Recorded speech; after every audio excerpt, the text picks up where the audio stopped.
Assalamualaikum warahmatullahi wabarakatuh. Jumpa kembali teman-teman para pejuang ASN.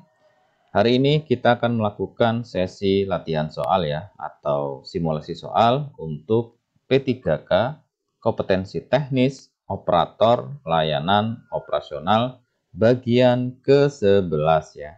Jadi dalam bagian ke-11 ini nanti akan ada 45 soal teknis tentang operator layanan operasional, kemudian 20 soal tentang TIU ya, atau tes intelijensi umum.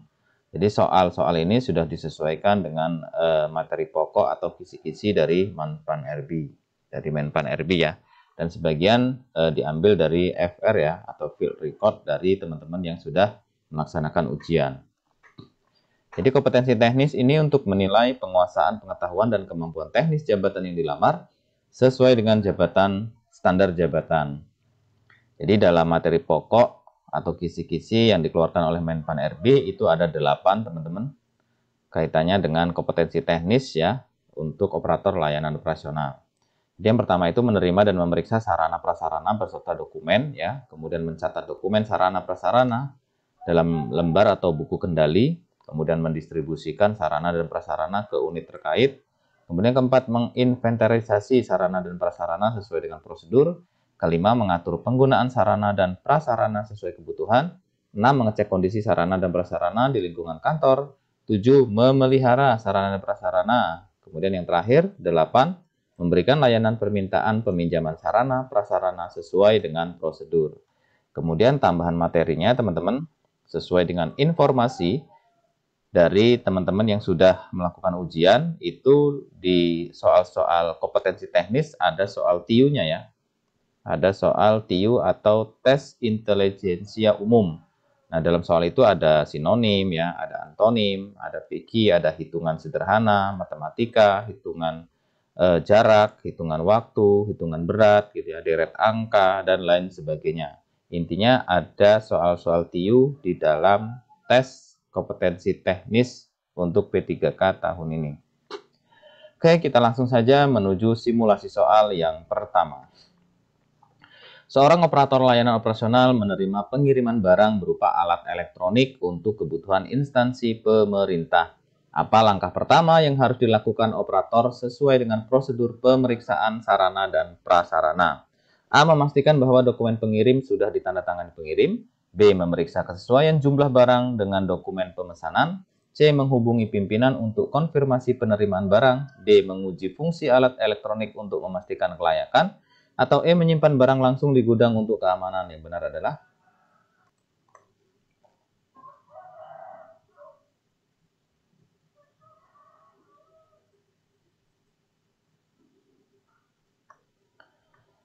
sudah, kita lihat jawaban yang benar. Itu adalah yang B ya. Pembahasan langkah pertama yang harus dilakukan operator adalah memeriksa kesesuaian jumlah barang dengan dokumen pemesanan agar tidak ada ketidaksesuaian yang tidak terdeteksi. Pemeriksaan dokumen adalah bagian integral dari prosedur awal ya. Jadi jawabannya yang B. Jadi memeriksa dulu kesesuaian jumlah barang tersebut ya dengan dokumen pemesanan. Selanjutnya, jika terdapat barang yang rusak saat diterima, apa tindakan paling tepat yang dilakukan operator sesuai prosedur? A. Melaporkan kepada pimpinan tanpa mengambil tindakan apapun. B. Mengembalikan barang secara langsung kepada pengirim. C. Membuat laporan kerusakan dan mengajukan klaim kepada pengirim. D. Menyimpan barang rusak untuk sementara waktu hingga ada keputusan. E. Mencoba memperbaiki barang untuk menghindari keterlambatan. Yang benar adalah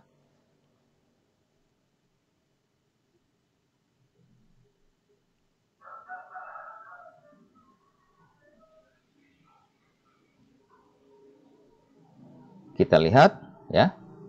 Jawaban yang benar adalah yang C ya. Pembahasan. Barang yang rusak memerlukan dokumentasi dan pengajuan klaim kepada pengirim.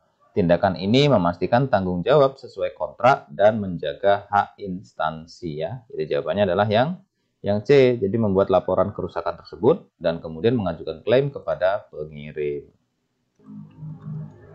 Selanjutnya, operator mendapati bahwa dokumen pemesanan menunjukkan barang berbeda dengan barang yang diterima. Apa tindakan paling benar? A. Melaporkan ketidaksesuaian kepada vendor dan menolak barang tersebut. B. Menghubungi bagian logistik untuk meminta arahan. C. Menyimpan barang sementara dan memproses dokumen ulang.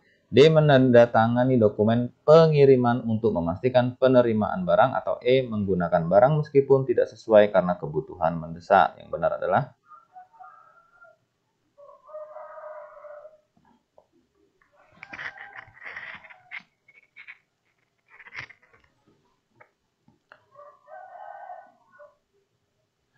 kita lihat jawaban yang benar adalah yang A ya. Pembahasan, jika ada ketidaksesuaian, operator harus melaporkan kepada vendor dan menolak barang sesuai prosedur agar tidak terjadi kesalahan administratif ya. Jadi jawabannya yang A. Melaporkan ketidaksesuaian kepada vendor dan menolak barang tersebut. Selanjutnya, ketika operator memeriksa alat yang diterima, ia menyadari bahwa salah satu fitur utama tidak berfungsi. Langkah selanjutnya adalah A. Segera meminta barang pengganti dari vendor. B. Membuat laporan keluhan kepada vendor dengan bukti pendukung. C. Menggunakan barang tersebut karena fitur utama dianggap opsional. D. Menyimpan barang rusak untuk sementara di gudang. Atau E. Melaporkan kepada pimpinan tanpa melibatkan vendor. Yang benar adalah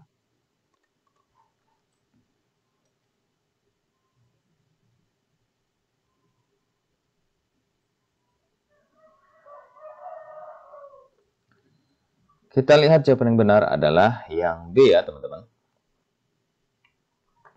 Pembahasan, barang yang tidak berfungsi sesuai spesifikasi harus dilaporkan kepada vendor dengan bukti pendukung untuk mempermudah proses penggantian atau perbaikan ya. Jadi jawabannya yang B, membuat laporan keluhan kepada vendor dengan bukti pendukung. Selanjutnya, apa yang menjadi tujuan utama dari pemeriksaan sarana dan prasarana oleh operator layanan operasional? A. Menghindari pembelian barang yang tidak diperlukan. B. Memastikan dokumen pengiriman sudah lengkap. C. Menjamin barang diterima dalam kondisi baik dan siap digunakan. D. Menilai kinerja vendor berdasarkan barang yang dikirim. Atau E. Menghindari konflik dengan bagian pengadaan. Yang benar adalah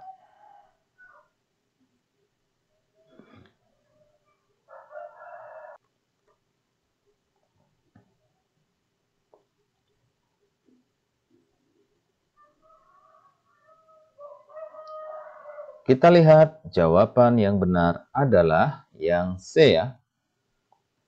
Pembahasan, tujuan utama dari pemeriksaan adalah memastikan barang dalam kondisi baik dan siap digunakan oleh instansi pemerintah sehingga memenuhi kebutuhan operasional ya. Jadi jawabannya yang C.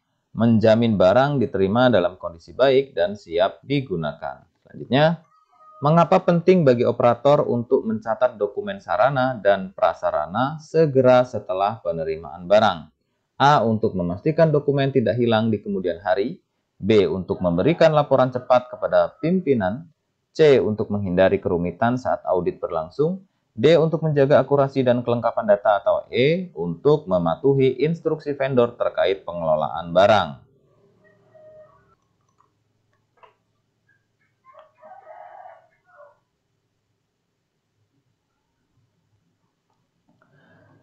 Kita lihat jawaban yang benar adalah yang D ya. Pembahasan, mencatat dokumen segera membantu menjaga akurasi dan kelengkapan data karena informasi masih segar dan lengkap ya. Jadi jawabannya yang D. Jadi untuk menjaga akurasi dan kelengkapan data. Selanjutnya, operator diminta untuk mencatat dokumen secara digital selain pada buku kendali fisik. Apa keuntungan utama dari pencatatan ganda ini? A. Menghemat waktu dalam pencatatan. B. Mempermudah pencarian dokumen secara cepat dan aman. C. Mengurangi resiko kesalahan pencatatan. D. Mengurangi jumlah dokumen fisik yang diperlukan. Atau E. Mempermudah pengarsipan dalam audit keuangan. Yang benar adalah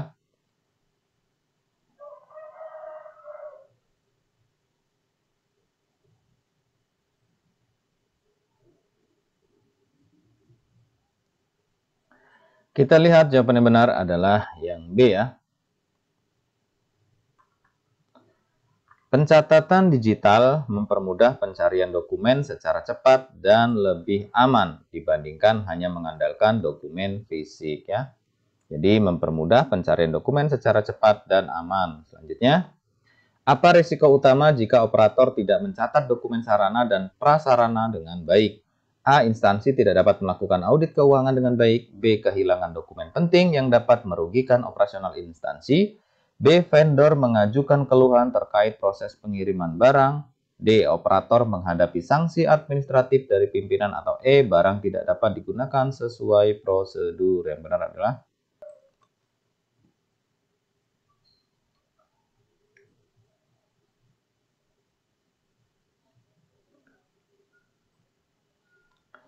kita lihat jawaban yang benar adalah yang B ya teman-teman. Pembahasan risiko utama adalah kehilangan dokumen penting yang dapat merugikan operasional instansi karena tidak ada referensi yang jelas dalam administrasi ya. Jadi jawabannya yang B. Kehilangan dokumen penting yang dapat merugikan operasional instansi. Selanjutnya, bagaimana seorang operator memastikan buku kendali tetap tertib dan terorganisasi? A. Menggunakan kode warna untuk membedakan jenis dokumen. B. Membuat salinan fisik semua dokumen untuk cadangan. C. Memisahkan dokumen berdasarkan tanggal penerimaan. D. Menggunakan sistem nomorik atau indeksasi sesuai prosedur. Atau E. Menyimpan buku kendali di tempat yang aman setelah pencatatan selesai. Yang benar adalah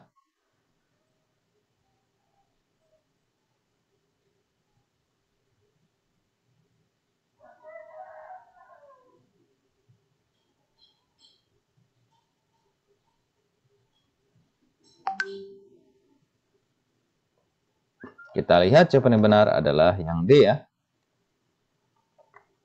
Pembahasan sistem numerik atau indeksasi adalah cara yang efektif untuk menjaga organisasi dan memungkinkan akses mudah terhadap dokumen ya. Jadi jawabannya yang D.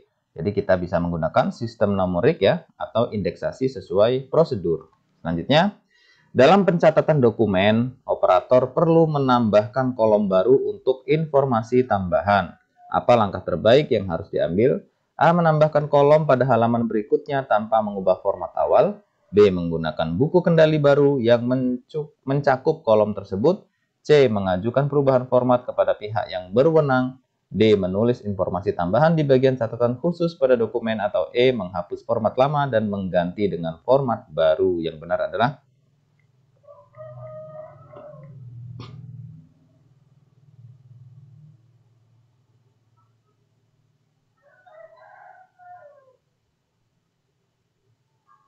ya, kita lihat jawaban yang benar itu adalah yang C ya, teman-teman. Pembahasan perubahan format pencatatan harus diajukan terlebih dahulu kepada pihak yang berwenang untuk menjaga konsistensi administrasi ya. Jadi jawabannya yang C, mengajukan perubahan format kepada pihak yang berwenang. Selanjutnya, operator mendistribusikan barang yang sensitif seperti alat elektronik.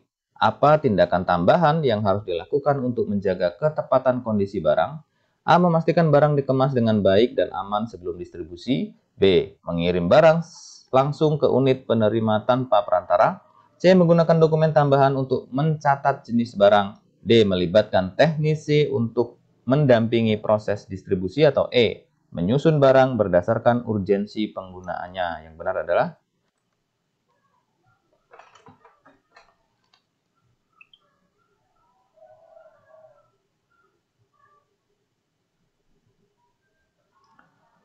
kita lihat jawaban yang benar adalah yang A ya.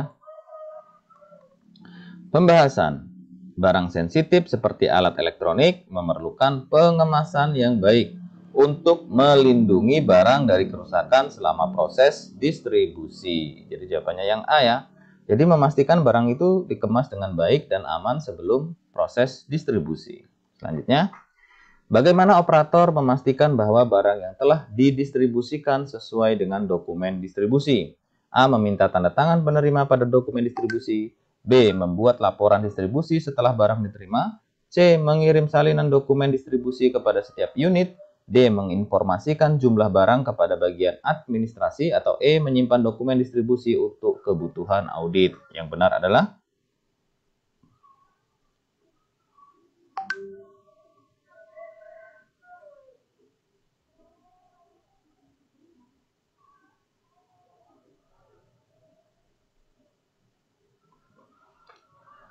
Kita lihat jawaban yang benar itu adalah yang A ya.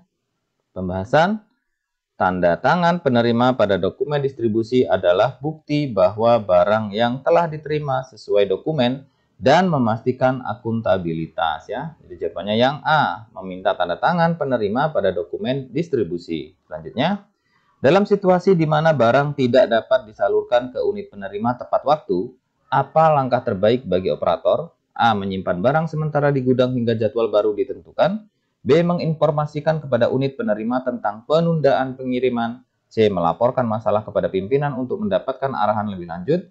D. Mencari alternatif pengiriman yang lebih cepat. Atau E. Menggabungkan barang dengan pengiriman berikutnya. Yang benar adalah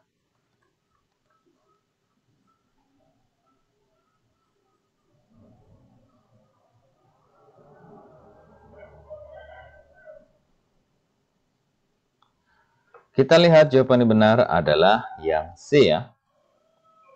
Pembahasan, jika distribusi tertunda, operator harus melaporkan masalah kepada pimpinan untuk arahan lebih lanjut. Memastikan langkah berikutnya sesuai dengan prosedur. Jadi jawabannya yang C. Melaporkan masalah kepada pimpinan untuk mendapatkan arahan lebih lanjut. Selanjutnya, apa yang harus dilakukan operator jika unit penerima menolak barang yang didistribusikan karena tidak sesuai kebutuhan? A. Mengembalikan barang ke gudang dan mencatat kejadian tersebut. B. Meminta unit penerima menandatangani penolakan pada dokumen.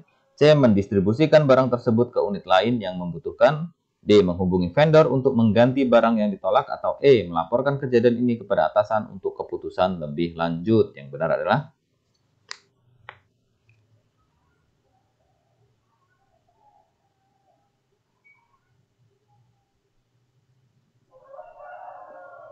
ya, kita lihat jawaban yang benar itu adalah yang E ya.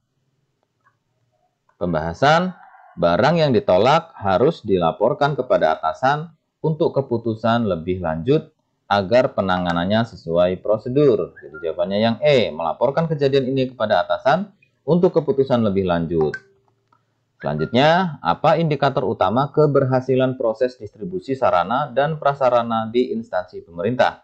A. Semua barang diterima tepat waktu oleh unit penerima. B. Dokumen distribusi lengkap dan disimpan dengan baik. C. Barang yang diterima sesuai jumlah, jenis, sasaran, dan dalam kondisi baik. D. Tidak ada keluhan dari unit penerima selama proses distribusi. Atau E. Semua barang sudah keluar dari gudang tepat waktu. Yang benar adalah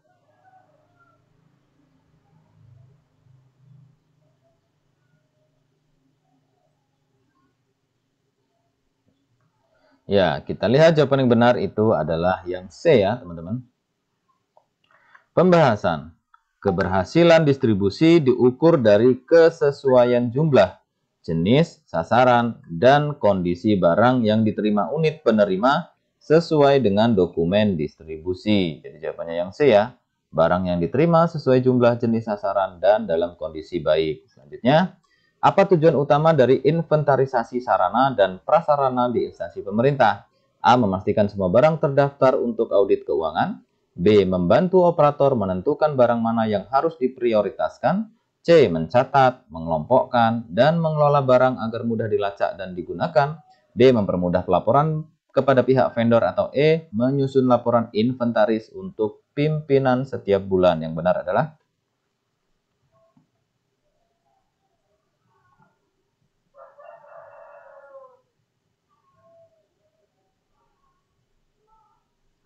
kita lihat jawaban yang benar itu adalah yang C ya. Pembahasannya, inventarisasi bertujuan untuk mencatat, mengelompokkan, dan mengelola barang agar mempermudah pelacakan dan penggunaannya dalam operasional ya. Jadi jawabannya yang C. Mencatat, mengelompokkan, dan mengelola barang agar mudah dilacak dan digunakan. Selanjutnya, langkah pertama yang harus dilakukan operator dalam proses inventarisasi barang adalah A. Membuat daftar barang yang sudah tercatat sebelumnya. B. Mengelompokkan barang berdasarkan jenis dan lokasi. C. Memeriksa kondisi fisik barang untuk memastikan kelayakan. D. Membuat sistem kode unik untuk setiap barang. Atau E. Mengidentifikasi dan mencatat semua barang yang dimiliki instansi. Yang benar adalah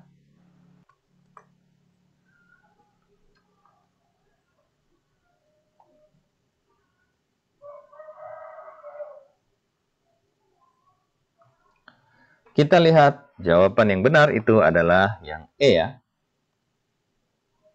Pembahasan langkah pertama adalah mengidentifikasi dan mencatat semua barang yang dimiliki instansi untuk membangun basis data inventaris yang lengkap ya. Jadi jawabannya yang E, mengidentifikasi dan mencatat semua barang yang dimiliki instansi. Selanjutnya, dalam pencatatan inventaris, formasi apa yang wajib dicantumkan untuk setiap barang? A. Nama barang, harga, dan tanggal pembelian. B. Nama barang, lokasi penyimpanan dan pemilik. C. Nama barang, kode unik, spesifikasi, dan kondisi. D. Nama barang, jenis barang, dan departemen pengguna. Atau E. Nama barang, jumlah, dan nama vendor. Yang benar adalah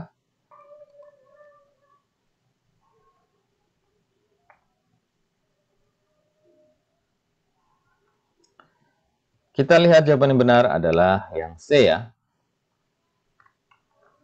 Pembahasan informasi yang harus dicantumkan meliputi nama barang, kode unik, spesifikasi, dan kondisi barang untuk memastikan kelengkapan data inventaris ya. Jadi jawabannya yang C, nama barang, kode unik, spesifikasi, dan kondisi. Selanjutnya, apa keuntungan utama dari pengelompokan barang berdasarkan jenis dalam proses inventarisasi?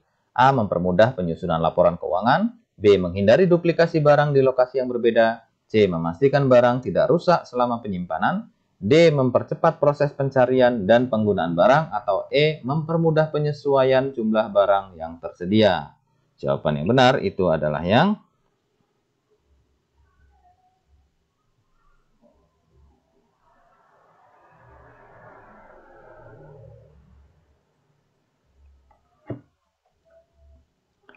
kita lihat jawaban yang benar adalah yang D ya. Pembahasan pengelompokan barang berdasarkan jenis mempercepat proses pencarian dan penggunaan barang, terutama dalam situasi operasional yang mendesak. Jadi jawabannya yang B, D ya, mempercepat proses pencarian dan penggunaan barang. Selanjutnya, jika operator menemukan barang yang tidak tercatat dalam daftar inventaris, apa langkah paling tepat yang dilakukan? A. Menambahkan barang tersebut ke daftar inventaris tanpa pemeriksaan lebih lanjut. B. Memeriksa dokumen pendukung untuk memastikan asal-usul barang. C. Menyimpan barang sementara untuk investigasi. D. Melaporkan barang tersebut kepada pimpinan untuk keputusan lebih lanjut. Atau E. Mengelompokkan barang tersebut bersama barang sejenis. Yang benar adalah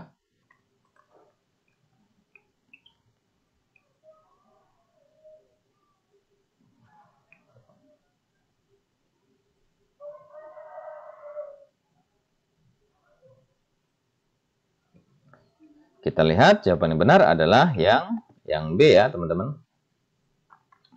Pembahasan barang yang tidak tercatat harus diverifikasi melalui dokumen pendukung untuk memastikan asal-usul dan keabsahannya sebelum ditambahkan ke daftar inventaris ya. Jadi jawabannya yang B. Jadi melakukan pemeriksaan dokumen dulu ya, dokumen pendukung untuk memastikan asal-usul barang. Selanjutnya, apa tujuan penyiapan kode pengguna barang dalam inventarisasi? A. Mempermudah pengelompokan barang berdasarkan lokasi penyimpanan.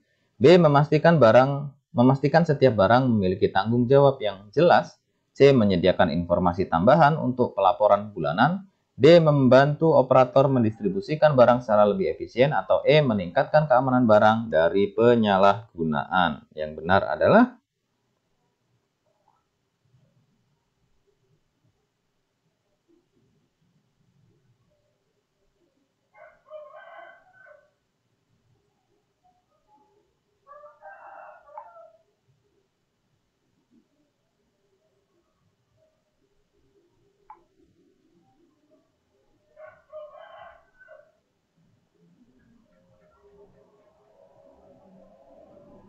kita lihat jawaban yang benar adalah yang B ya. Pembahasan kode pengguna barang memastikan tanggung jawab setiap barang menjadi jelas sehingga mempermudah pelacakan dan pengelolaan. Jadi jawabannya yang B. Memastikan setiap barang memiliki tanggung jawab yang jelas. Selanjutnya, operator perlu mengintegrasikan kode klasifikasi dan kode pengguna barang. Apa manfaat utama dari integrasi ini? A. Memastikan barang tercatat dengan baik dalam sistem keuangan. B. Memudahkan audit internal dan eksternal instansi. C. Menjamin barang digunakan oleh unit yang tepat. D. Mengurangi kesalahan dalam proses distribusi barang. Atau E. Mempermudah proses pelaporan kepada pimpinan. Yang benar adalah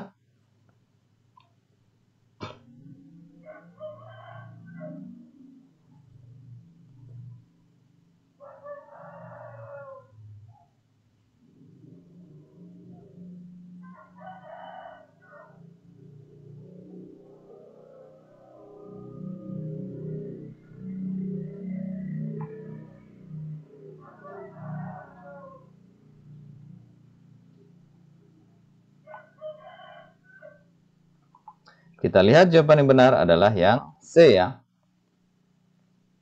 Pembahasan. Integrasi kode klasifikasi dan kode pengguna barang membantu memastikan barang digunakan oleh unit yang tepat sehingga mendukung efisiensi operasional ya. Jadi jawaban yang C, menjamin barang digunakan oleh unit yang tepat. Selanjutnya, bagaimana operator memastikan bahwa kode pengguna barang tidak duplikat dalam sistem inventaris? A. Menggunakan format kode unik yang telah distandarisasi. B. Melakukan verifikasi manual terhadap setiap kode yang diinput. C. Menyusun daftar kode pengguna dalam urutan abjad. D. Memberikan tanda khusus untuk kode yang sering digunakan. Atau E. Membandingkan kode pengguna dengan dokumen pengadaan. Jawaban yang benar adalah yang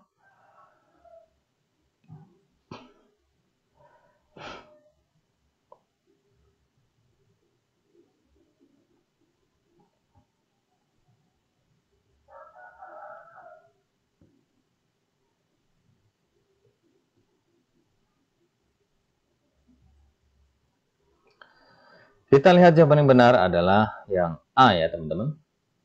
Pembahasan kode pengguna barang harus unik yang dapat dipastikan dengan menggunakan format kode yang distandarisasi sesuai pedoman instansi ya. Jadi agar tidak duplikat itu menggunakan format kode unik yang telah distandarisasi tentunya. Selanjutnya, apa yang harus dilakukan operator jika kode pengguna barang yang ada tidak sesuai dengan pemilik barang saat ini? A. Menghapus kode pengguna lama dan menggantinya dengan kode baru. B. Membuat catatan khusus mengenai perubahan dalam buku induk. C. Melaporkan perubahan kepada atasan untuk mendapatkan arahan lebih lanjut. D. Menyusun ulang seluruh daftar inventaris untuk menghindari kesalahan. Atau E. Membuat kode pengguna baru tanpa merubah data sebelumnya. Yang benar adalah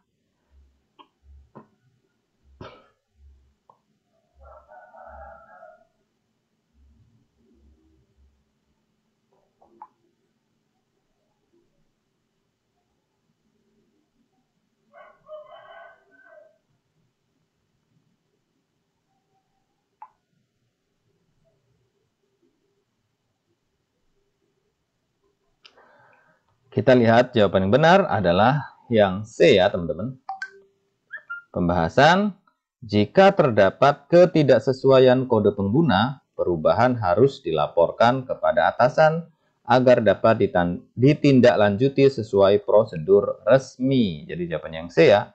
Jadi hal tersebut harus dilaporkan ya, perubahan itu kepada atasan untuk mendapatkan arahan lebih lanjut. Selanjutnya, apa indikator utama keberhasilan dalam memasukkan data inventaris ke buku induk barang inventaris? A. Semua barang tercatat tanpa terkecuali. B. Kode klasifikasi dan kode pengguna barang tercatat dengan benar dan konsisten. C. Buku induk selesai disusun sebelum batas waktu pelaporan. D. Tidak ada barang yang dilaporkan hilang selama proses inventarisasi. Atau E. Barang inventaris dapat digunakan langsung oleh setiap unit terkait. Yang benar adalah yang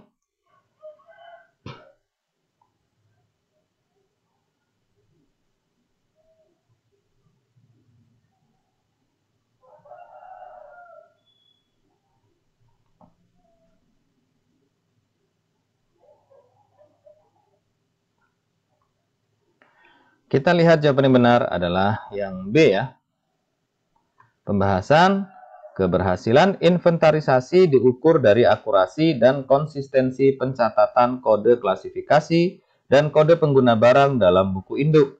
Karena ini adalah inti dari sistem inventaris ya. Jadi jawabannya yang B.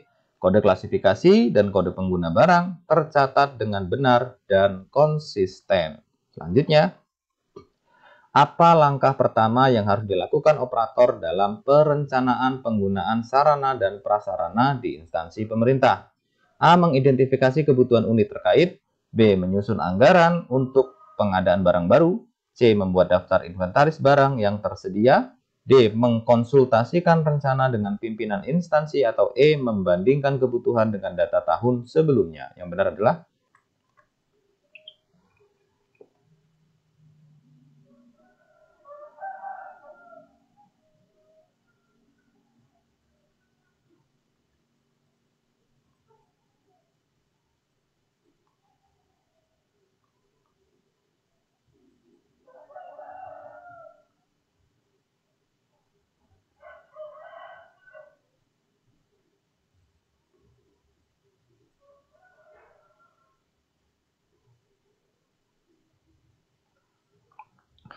jawaban yang benar adalah yang A ya.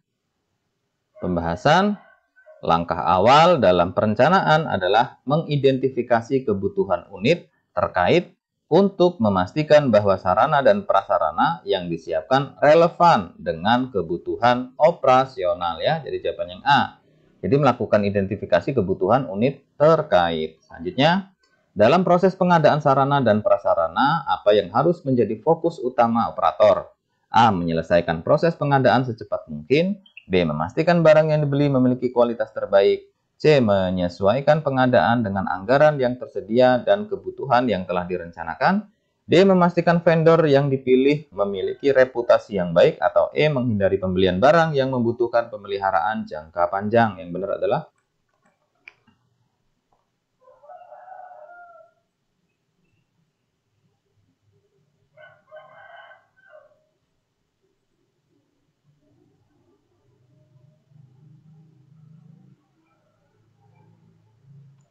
kita lihat jawaban yang benar adalah yang C ya. Fokus utama adalah menyesuaikan pengadaan dengan anggaran yang tersedia dan kebutuhan yang telah direncanakan untuk mendukung efisiensi dan efektivitas operasional ya. Jadi harus disesuaikan pengadaan dengan anggaran yang tersedia, kemudian dengan kebutuhan yang telah direncanakan sebelumnya ya. Jadi jawabannya yang C. Selanjutnya,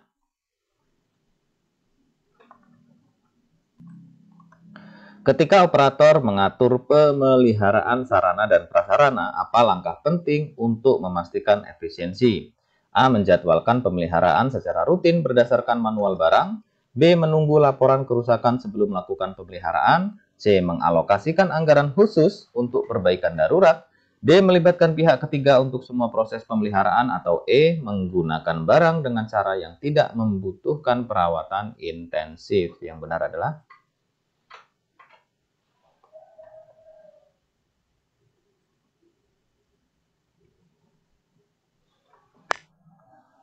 kita lihat jawaban yang benar itu adalah yang A ya teman-teman. Pembahasan. Menjadwalkan pemeliharaan secara rutin membantu menjaga efisiensi dan memperpanjang umur barang. Sehingga meminimalkan resiko kerusakan mendadak. Ya, jadi jawaban yang benar adalah yang A. Jadi menjadwalkan pemeliharaan secara rutin berdasarkan manual barang. Selanjutnya, apa yang menjadi indikator utama bahwa sarana dan prasarana memerlukan penghapusan? A. Barang tersebut sudah tidak digunakan selama lebih dari 6 bulan. B. Biaya pemeliharaan barang lebih tinggi daripada nilai barang itu sendiri. C. Barang tersebut rusak tetapi masih bisa diperbaiki.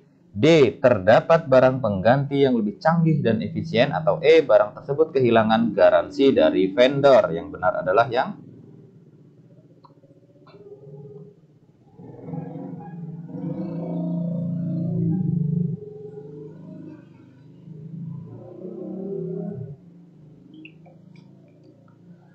kita lihat jawaban yang benar adalah yang B ya teman-teman. Pembahasan indikator utama adalah ketika biaya pemeliharaan barang lebih tinggi daripada nilai barang itu sendiri. Karena ini menunjukkan barang tidak lagi ekonomis untuk dipertahankan ya. Jadi jawabannya yang B. Biaya pemeliharaannya barang itu lebih tinggi daripada nilai barang itu sendiri ya. Jadi perawatannya lebih mahal dibandingkan dengan harga barang itu sendiri. Selanjutnya, dalam mengatur penggunaan sarana dan prasarana, bagaimana operator memastikan bahwa distribusi barang sesuai dengan kebutuhan setiap unit? A. Berdasarkan permintaan yang diajukan oleh masing-masing unit. B. Berdasarkan data historis penggunaan barang di unit terkait. C. Berdasarkan anggaran yang tersedia untuk setiap unit. D. Berdasarkan evaluasi kebutuhan dan urgensi operasional setiap unit. Atau E. Berdasarkan saran dari vendor barang. Yang benar adalah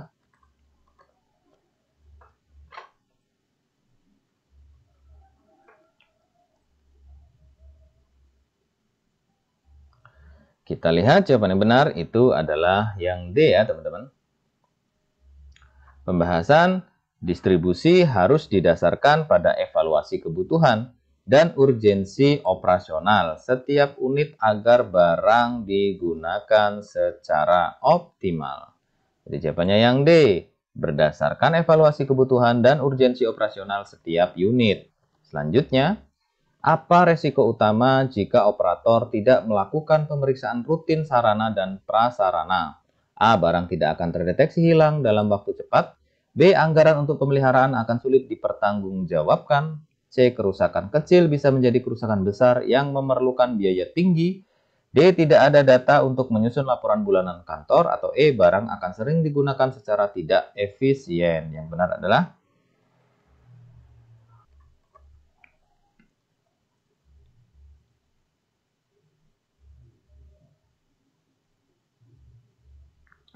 kita lihat jawaban yang benar adalah yang C ya. Pembahasan, jika pemeriksaan rutin tidak dilakukan, kerusakan kecil dapat berkembang menjadi kerusakan besar yang membutuhkan biaya tinggi untuk perbaikannya ya. Jadi jawabannya yang C. Jadi kalau tidak ada pemeriksaan rutin ya oleh operator, maka apabila ada kerusakan kecil itu bisa akan menjadi kerusakan yang sangat besar ya atau fatal, yang itu tentu akan memerlukan biaya yang besar atau biaya tinggi. Selanjutnya, bagaimana operator memastikan pemeriksaan rutin dilakukan dengan efisien?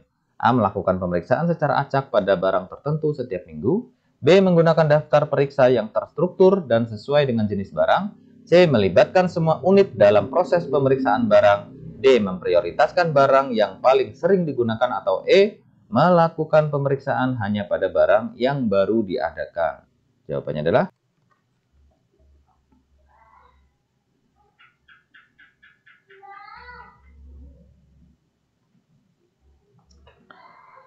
kita lihat jawaban yang benar itu adalah yang B ya teman-teman.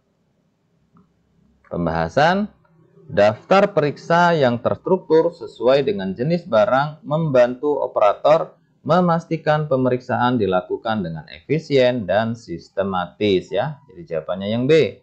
Menggunakan daftar periksa yang terstruktur dan sesuai dengan jenis barang. Selanjutnya, dalam laporan pemeriksaan rutin, apa yang harus dilakukan operator jika menemukan barang yang hilang? A. Menandai barang tersebut sebagai tidak ditemukan dalam laporan. B. Melaporkan kehilangan kepada bagian keamanan instansi. C. Menghapus barang dari daftar inventaris sementara menunggu investigasi. D. Meminta penggantian barang kepada unit terkait. Atau E. Melaporkan kehilangan barang tersebut kepada pimpinan dan mencatatnya dalam laporan. Yang benar adalah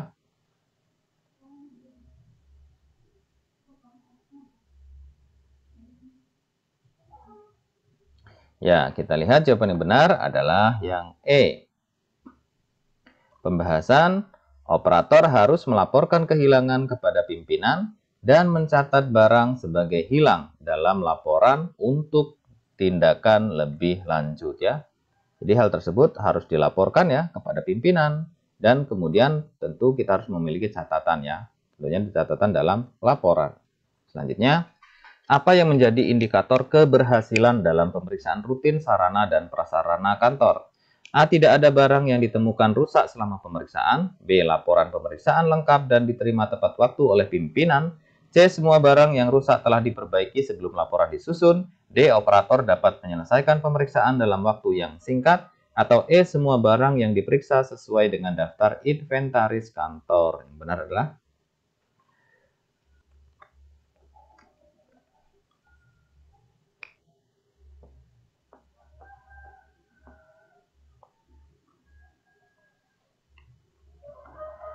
Kita lihat jawaban yang benar itu adalah yang B ya teman-teman.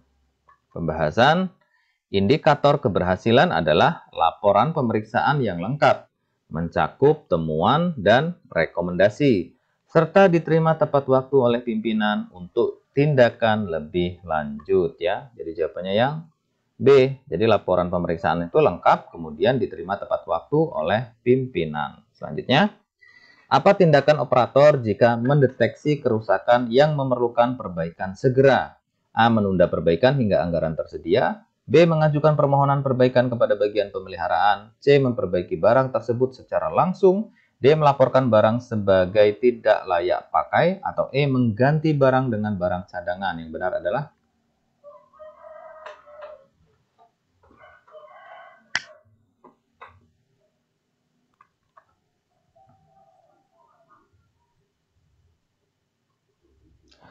kita lihat jawaban yang benar adalah yang B ya. Pembahasan. Kerusakan yang memerlukan perbaikan segera harus diajukan ke bagian pemeliharaan untuk tindakan profesional guna memastikan barang dapat digunakan kembali ya. Jadi jawabannya mengajukan permohonan perbaikan kepada bagian pemeliharaan. Selanjutnya, apa langkah pertama yang harus dilakukan operator setelah menerima permintaan peminjaman sarana dan prasarana dari unit terkait? A. Memastikan ketersediaan barang yang diminta. B. Meminta tanda tangan persetujuan dari atasan. C. Mencatat permintaan pada buku log peminjaman. D. Menghubungi pihak yang bertanggung jawab atas barang tersebut. Atau E. Memberikan jawaban segera kepada unit terkait. Yang benar adalah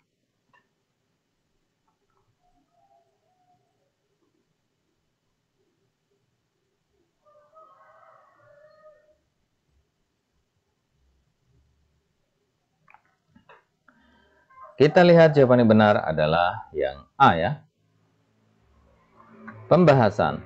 Langkah pertama adalah memastikan ketersediaan barang yang diminta untuk menentukan apakah permintaan dapat dipenuhi sebelum langkah selanjutnya dilakukan ya. Jadi yang A.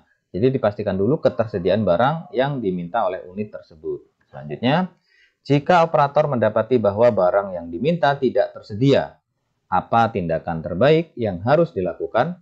A. Menolak permintaan secara langsung dan memberi alasan. B. Mengusulkan alternatif barang yang serupa kepada unit peminjam.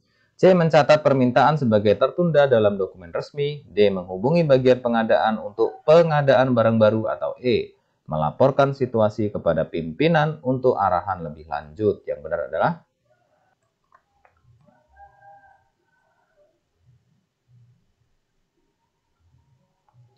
kita lihat jawaban yang benar adalah yang B ya teman-teman. Pembahasan, jika barang tidak tersedia, operator dapat mengusulkan alternatif barang yang serupa untuk memenuhi kebutuhan unit tanpa menunda proses operasional ya. Jadi jawabannya yang B. Jadi mengusulkan alternatif barang yang serupa kepada unit peminjam. Selanjutnya, ada dokumen yang wajib disiapkan oleh operator saat memproses peminjaman sarana dan prasarana. A. Surat perjanjian peminjaman barang antara unit terkait. B. Daftar inventaris barang yang akan dipinjam. C. Formulir peminjaman yang mencantumkan barang, durasi, dan tanda tangan. D. Bukti ketersediaan barang dalam sistem inventaris. Atau E. Laporan bulanan tentang aktivitas peminjaman. Yang benar adalah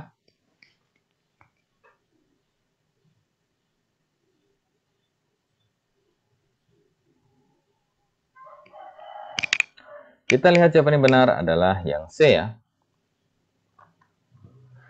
Formulir peminjaman harus mencantumkan barang yang dipinjam, kemudian waktunya ya atau durasinya, serta tanda tangan untuk mendokumentasikan transaksi dengan jelas dan sesuai prosedur. Jawabannya yang C. Jadi yang wajib disiapkan adalah formulir peminjaman yang di dalamnya mencantumkan barang, waktu pinjamnya atau durasi, dan tanda tangan.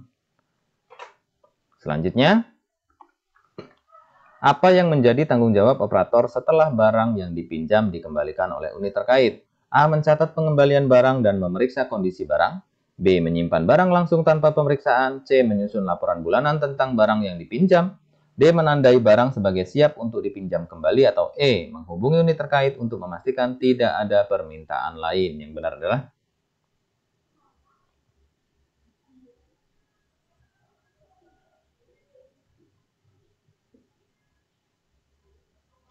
Ya, kita lihat.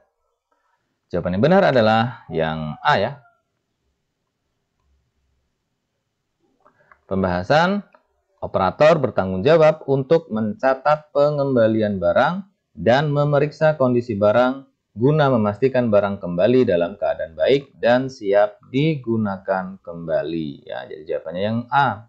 Mencatat pengembalian barang dan memeriksa kondisi.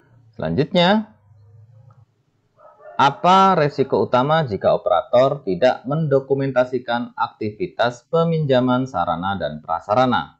A. Unit terkait tidak dapat meminjam barang di masa mendatang. B. Barang dapat hilang atau rusak tanpa pertanggungjawaban yang jelas. C. Peminjam barang menjadi lebih lambat dan tidak efisien. D. Barang tidak tersedia untuk digunakan sesuai kebutuhan. Atau E. Operator menghadapi sanksi administrasi dari pimpinan. Yang benar adalah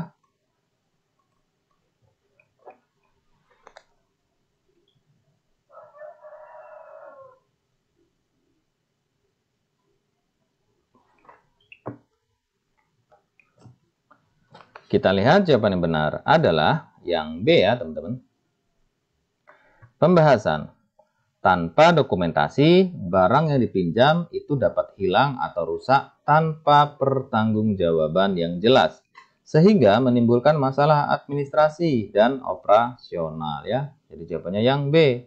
Jadi kalau tidak dicatat, tidak didokumentasikan aktivitas peminjaman, maka barang dapat hilang atau rusak tanpa pertanggungjawaban yang jelas. Selanjutnya, bagaimana operator memastikan bahwa pemeliharaan sarana dan prasarana dilakukan secara efisien?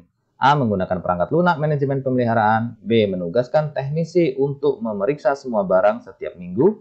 C. Mengelompokkan barang berdasarkan urgensi pemeliharaannya. D. Mengalokasikan anggaran tambahan untuk barang-barang penting. E. Melibatkan semua unit dalam proses pemeliharaan. Yang benar adalah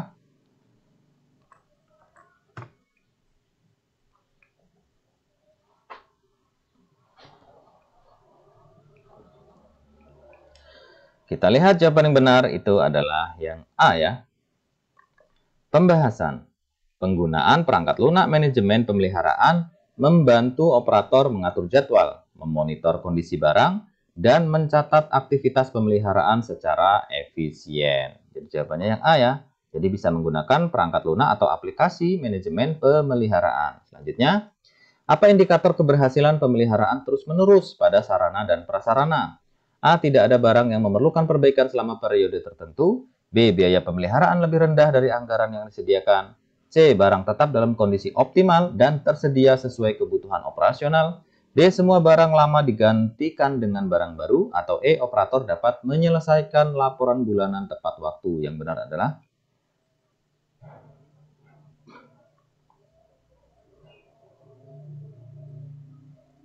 ya, kita lihat jawaban yang benar itu adalah yang C ya.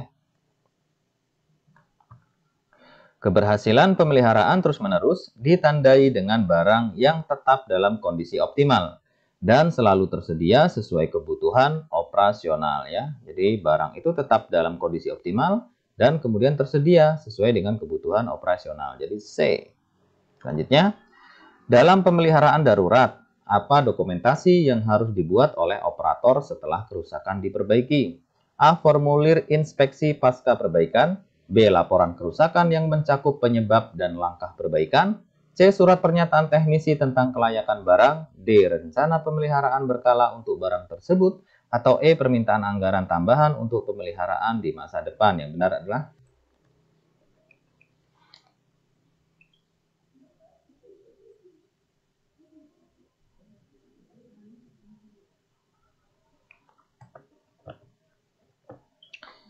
kita lihat jawaban yang benar adalah yang B ya. Pembahasan. Operator harus membuat laporan kerusakan yang mencakup penyebab dan langkah perbaikan untuk dokumentasi dan evaluasi di masa mendatang. Jadi jawabannya yang B. Laporan kerusakan yang di dalamnya mencakup penyebabnya, kemudian langkah-langkah perbaikannya. Selanjutnya, bagaimana operator menentukan prioritas barang yang harus dipelihara terlebih dahulu? A. Berdasarkan usia barang dan resiko kerusakan. B. Berdasarkan permintaan dari unit yang menggunakan barang. C. Berdasarkan jadwal pemeliharaan yang sudah ditetapkan.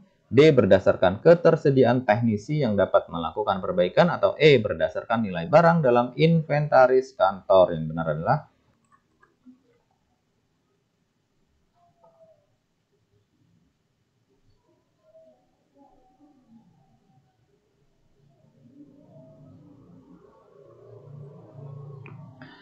kita lihat jawaban yang benar adalah yang A ya. Pembahasan prioritas diberikan pada barang yang berusia tua dan memiliki resiko kerusakan yang lebih tinggi untuk memastikan barang tersebut tetap dapat digunakan. Jadi dalam menentukan prioritas barang yang harus dipelihara, itu salah satunya adalah berdasarkan usia barang ya. Kemudian usia resiko kerusakan gitu ya. Jadi usia barang, kemudian resiko kerusakan pada barang itu. Nah, itu yang bisa menjadi prioritas pemeliharaan terlebih dahulu. Jadi jawabannya A. Selanjutnya, apa langkah utama yang harus dilakukan operator setelah pemeliharaan preventif selesai? A. Mengembalikan barang ke unit yang memerlukan.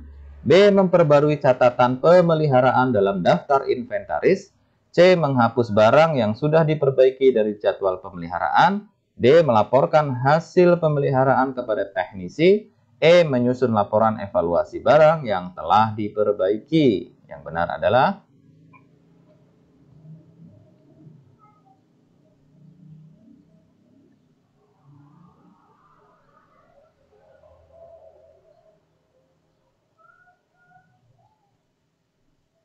kita lihat jawaban yang benar adalah yang B ya.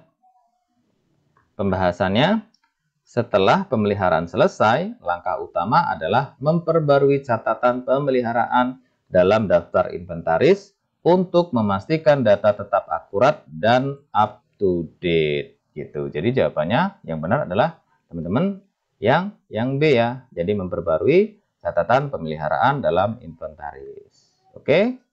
Kita langsung masuk ke soal-soal TIU, tes intelijensi umum. Sekarang kita masuk ke soal contoh soal TIU ya, tes intelijensi umum. Jadi ini soal masuk juga dalam kompetensi teknis DP3K ya. Ini informasi dari yang sudah mengikuti ujian. Jadi ada beberapa soal TIU. Nah, ini kita akan sepil beberapa soalnya.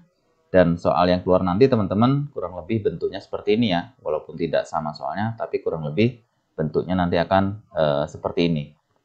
Oke, kita langsung bahas ya dari soal yang pertama. Kaitannya dengan TIU ini.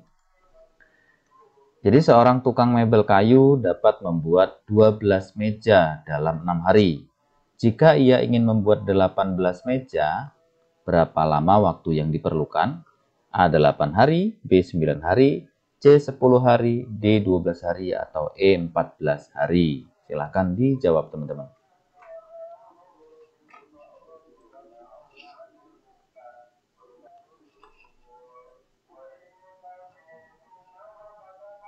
Gampang ya Mas Yan ya. Nah, kalau dia 12 meja itu 6 hari. Nah, yang ditanyakan kalau 18 meja itu berapa hari? Oke, kita lihat pembahasannya. Jadi jawabannya yang B ya. Di waktu yang diperlukan dari 18 meja itu adalah 9 hari. Kita lihat pembahasannya. Jika dia membuat 12 meja, teman-teman, itu waktunya adalah 6 hari. Jadi kita hitung dulu per harinya. Nah, per harinya itu adalah berarti 12 dibagi 6. Berarti per harinya dia menghasilkan 2 meja, ya kan? Nah, per harinya 2 meja. Maka kalau untuk 18 meja, ini tinggal dibagi saja, ya 18 dibagi 2. Yaitu ketemunya 9 hari ya. Karena perharinya 2, sedangkan yang ditanya itu kalau 18 meja berapa hari? Ya sudah, berarti total meja itu dibagi dengan jumlah meja per hari yang diperoleh, yaitu 2. Sehingga ketemu 9 hari ya. Jadi jawabannya 9 hari. Selanjutnya, hitunglah hasil dari perhitungan berikut. 2, 3, 4, 5 dikali 1, 1, 2 ditambah 7, 8, 9. Maka hasilnya A 263, 429, B 262, 429, C 264, 429, D265429 atau E266429. Silahkan dihitung teman-teman.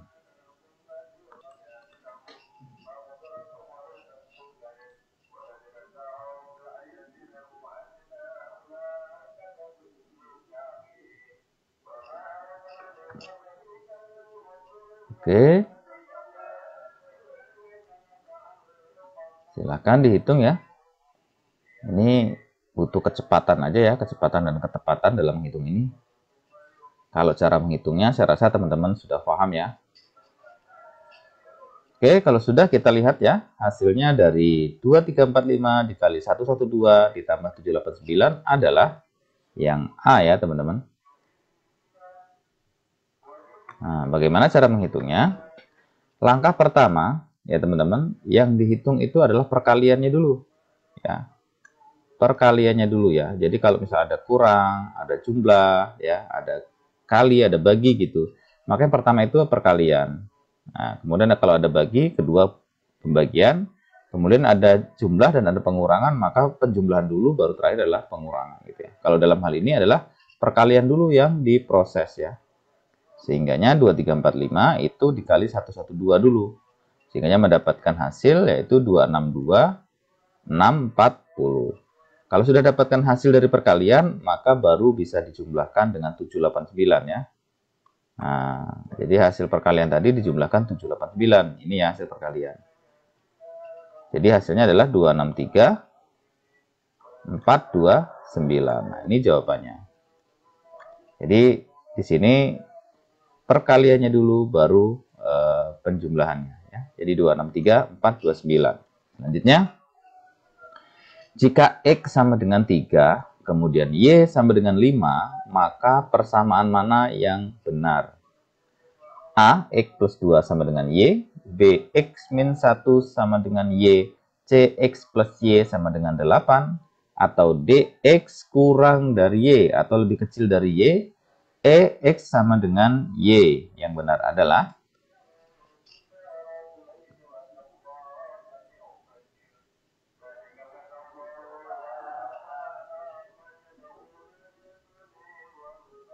sudah ketemu teman-teman? Persamaan yang benar ya sesuai dengan ini. X sama dengan 3 dan Y sama dengan 5, persamaan yang benar di bawah ini. Yang mana? Sudah ketemu ya? Oke.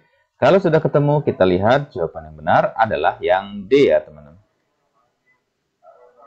Kenapa yang D? Kita lihat ya. Diketahui X itu kan sama dengan 3 ya. Kemudian Y sama dengan 5. Artinya, X itu jumlahnya 3, Y jumlahnya 5. Berarti X itu lebih kecil dari Y. Karena X-nya 3, Y-nya 5. Nah, X-nya 3, kemudian Y-nya adalah 5. Sehingganya X lebih kecil dari Y. Jawabannya D ya. Ini persamaan yang benar. Selanjutnya, sebuah perusahaan membeli 100 unit barang dengan harga per unit 150.000. Setelah beberapa waktu, perusahaan tersebut menjual barang-barang tersebut dengan harga per unitnya 180.000.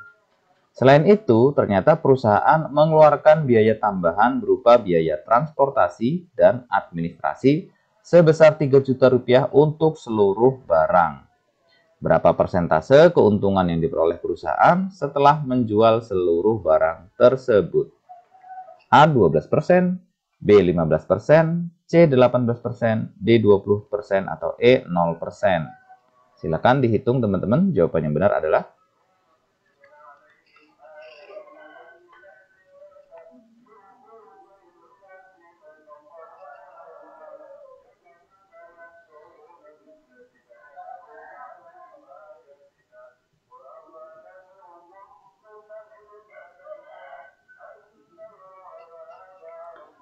Oke, sudah dihitung teman-teman?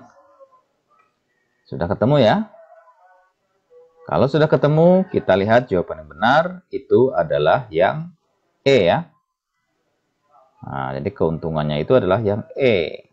Kenapa yang E? Kita lihat pembahasannya. Modal awal ya atau yang dikeluarkan awal itu adalah 150.000 dikali 100 unit ya. Jadi dengan harga ya, dia membeli 100 unit ini barang teman-teman dengan harga 150 ya. Nah berarti ini 150.000 harganya dibeli 100 unit. Sehingga dia mengeluarkan yang pertama adalah 15 juta ya. Terus kemudian selanjutnya setelah beberapa waktu perusahaan tersebut menjual barang-barang per unitnya 180.000 ya, dijual per unitnya 180.000. Berarti kalau dikali 100 unit dapatnya adalah 18 juta ya. Nah, 18 juta. Oke. Selanjutnya, perusahaan mengeluarkan biaya tambahan berupa biaya transportasi dan administrasi 3 juta. Nah, artinya mengeluarkan uang lagi ya. Jadi biaya pengeluaran di sini teman-teman adalah 3 juta ya. Sehingga keuntungannya adalah 18 juta dikurang 15 juta. Nah, ini penjualan tadi ya. Dia menjual 18 juta karena modal awal itu 15 juta. Ya kan? Kemudian dikurang 3 juta. 3 juta ini merupakan pengeluaran biaya administrasi yang transportasi tadi ya. Ya kan? Di 18 juta ini adalah hasil penjualan. 15 juta ini modal ya. Modal untuk membeli barang pertama tadi. 3 juta adalah biaya administrasi. Sehingganya diperoleh 15 juta ya. Jadi kalau kita ngitung persentasenya adalah modalnya 15 juta ya, karena tadi 150.000 membeli 100 unit ya, sehingganya 15 juta. Kemudian pendapatannya 15 juta juga. Ya, sehingganya keuntungan menjadi 0% atau tidak untung ya, atau hanya balik modal saja gitu teman-teman. Jadi jawabannya adalah yang 0% gitu.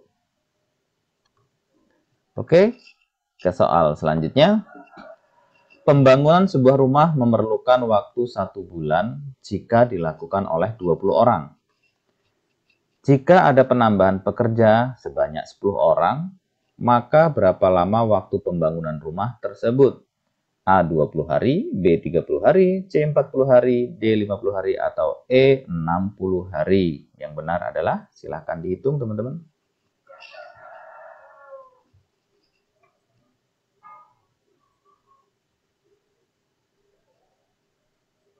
Nah, ini membangun rumah, teman-teman. Kalau dia 20 orang, diselesaikan sebulan. Nah, ternyata kalau ditambah 10 orang lagi, nah itu berapa hari, ya kan? Karena kalau hanya 20 orang, itu 30 hari selesainya. Nah, ternyata kalau misalnya 30 orang, nah itu berapa hari? Kalau 20 orang 30 hari, berarti kalau 30 orang berapa hari? Nah, itu yang ditanya.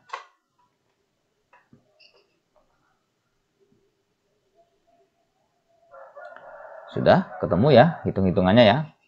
Nah, sudah ya. Kalau sudah, kita lihat jawabannya. Nah, jawaban yang benar itu adalah yang A ya.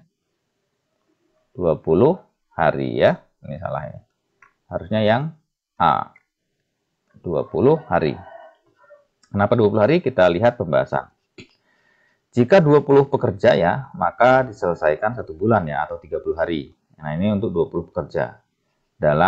Kalau misalnya ditambah lagi 10 pekerja ya, hingga total pekerja adalah 30 orang ya.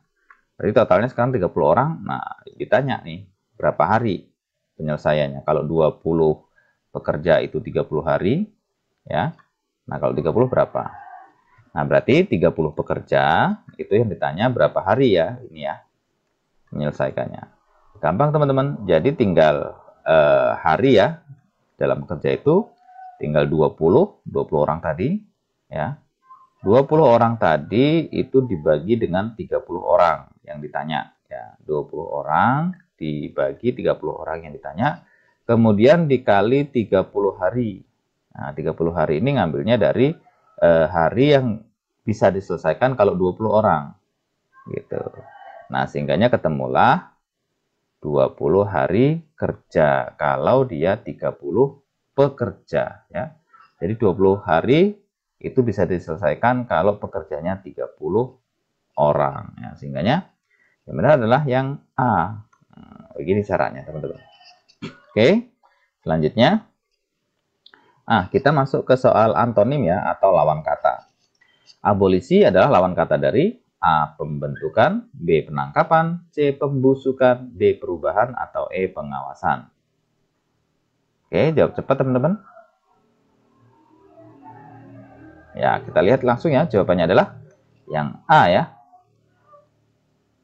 Pembahasannya, abolisi ya, itu peniadaan peristiwa pidana atau penghapusan atau perbudakan kalau di Amerika ya. Jadi lawan kata abolisi adalah pembentukan ya. Karena abolisi itu sinonimnya adalah peniadaan gitu ya. Jadi kalau lawannya berarti pembentukan.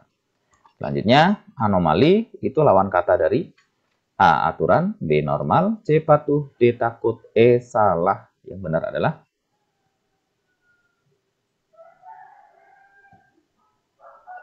sudah ya. Kita jawab cepat. Kita jawab cepat. Yang jawabannya yang benar itu adalah yang B ya, normal. Kita lihat pembahasan ya. Anomali itu merupakan persamaan kata dari ketidaknormalan ya, penyimpangan dari normal, kelalaian, kemudian penyimpangan atau kelalaian. Nah, jadi kalau kita ditanya lawan katanya, anomali adalah berarti normal ya, karena anomali itu tidak normal gitu ya, atau penyimpangan dari normal atau kelainan ya. Sehingga jawabannya lawan kata anomali adalah normal. Selanjutnya, nah, kita masuk sinonim ya, atau persamaan kata. Kalau sama dengan ini, berarti tandanya persamaan kata. Sinonim. Tendensi itu persamaan kata dari A denyut nadi, B lawan, C utama, D ruang, atau E kecenderungan. Yang benar adalah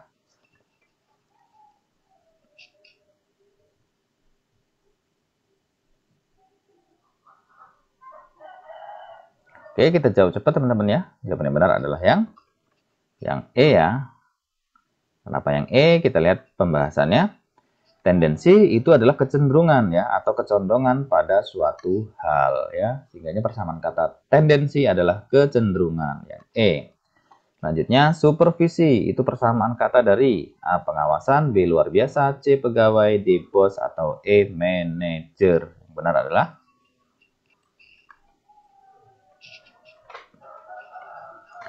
Oke, kita jawab cepat. Yang benar itu adalah yang A ya teman-teman. Kita lihat pembahasannya.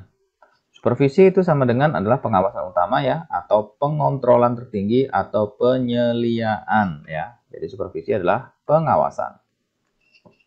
Selanjutnya, sporadis. Nah, sporadis ini persamaan kata dari A rapat, B subur, C banyak, D jarang, atau E rusak.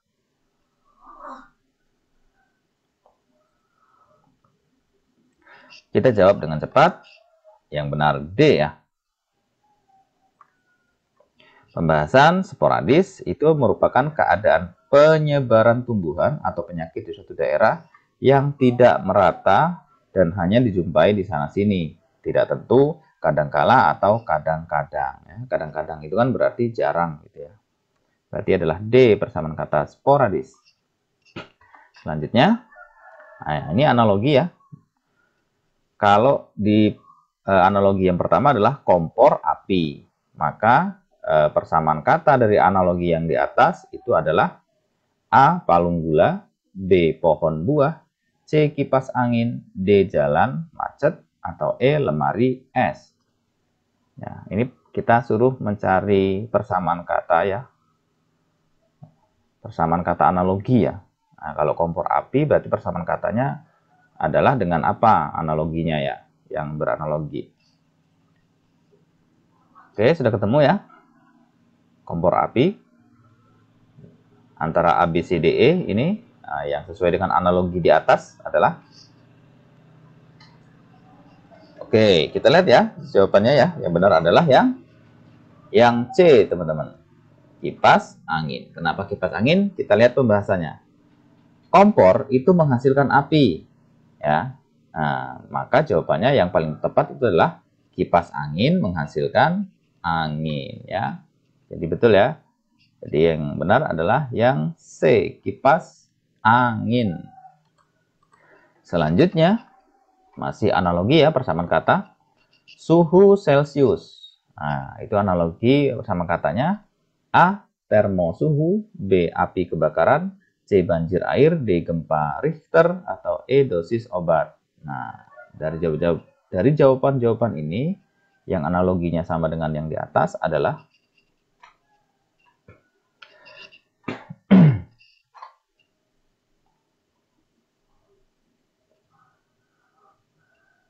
Sudah ya, kita ketemu persamaannya. Kalau sudah, kita lihat jawaban adalah yang D. Kenapa yang D? Kita lihat pembahasannya. Suhu itu dapat diukur dengan skala Celcius. Nah, maka atau sedangkan gempa ya itu dapat diukur dengan skala Richter. Nah, jadi sesuai ya analoginya ya. Jawabannya yang D ya. Kalau gempa diukurnya dengan Richter karena di sini suhu diukurnya dengan Celcius. Selanjutnya,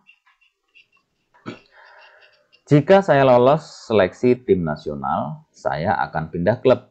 Saya tidak pindah klub. Maka kesimpulan yang tepat adalah A. Saya lolos seleksi tim nasional. B. Saya pindah klub. C. Saya tidak lolos seleksi, saya tidak pindah klub. D. Saya lolos seleksi tim nasional dan tidak pindah klub. Atau E. Saya tidak lolos seleksi tim nasional. Yang benar adalah Oke, ini soal-soal contoh yang kita diminta untuk memberikan kesimpulan ya dari pernyataan-pernyataan di atasnya.